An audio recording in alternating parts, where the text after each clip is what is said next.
কম্বল থাকে, তার একটি কম্বল শীতার্থ মানুষের মাঝে বিলিয়ে দেন। আর আপনার যদি যোগ্যতা থাকে, আপনার সর্বোচ্চ উজাড় করে মানুষের কল্যাণে কাজ করেন। আমরা সেই চেষ্টাই করেছি। আমরা ওহিদ সাহেব এই উপজেলায় সকল নেতাদের, যাদেরকে অর্থ আছে, এখানে নৌ আছে, তারাও চেষ্টা করছেন। বিভিন্ন এলাকায় আমাদের নেতৃবৃন্দ আপনাদের মাঝে দাঁড়াচ্ছে। আমরা একটি কথা বলতে চাই। আপনাদের মনে আছে 5 তারিখের পরিবর্তনের কথা? 2000 মানুষের রক্তের মধ্য দিয়ে 5 তারিখের সরকার পরিবর্তন হয়েছে।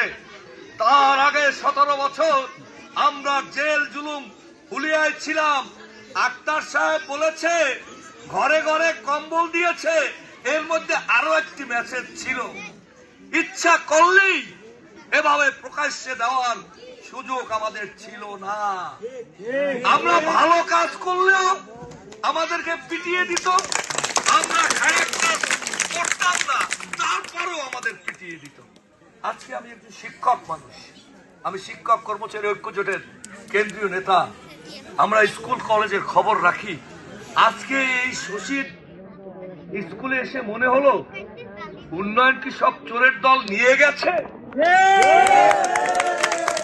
একটি স্কুল মেরামত কত বছরের পুরনো, এমন এমন স্কুল আমরা দেখেছি যেখানে 50 জন, আমার সম্ভবত এই দিদিরা আমার সহকর্মী অর্থাৎ শিক্ষক, 50 জন ছাত্রছাত্রীর 4টা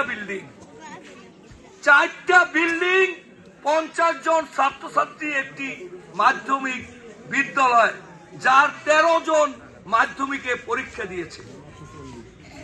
অথচ এই জাতীয় প্রত্যন্ত অঞ্চলের একটি প্রসিদ্ধ স্কুলের একটি বিল্ডিং নাই, একটি ক্লাসরুম নাই।